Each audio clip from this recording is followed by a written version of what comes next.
வரக்கூடாது அப்படிங்கிறது. திருச்செந்தூர்லாம் ரொம்ப அழகாக இருந்துச்சு, ரொம்ப சூப்பராக இருந்துச்சு.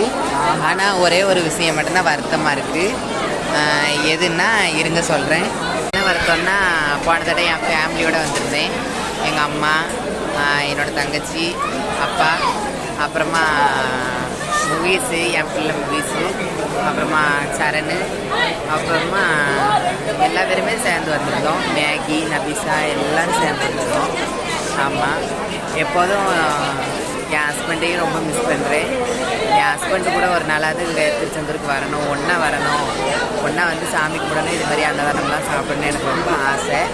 அது என்னைக்காவது ஒரு நாள் நம்ம முருகன் அருளால் அது ஒரு நாள் நடக்கும். எனக்கும் நம்பிக்கை இருக்குது ஃப்ரெண்ட்ஸ். அப்புறம் ரொம்ப என்ஜாய் பண்ணேன், நல்லா இருந்துச்சு. திருச்செந்தூரில் நல்லா சாமி கும்பிட்டாச்சு, சூப்பராக இருந்துச்சு. இங்கே பாருங்கள், அன்னதானத்துக்கு டோக்கன் வாங்கியாச்சு.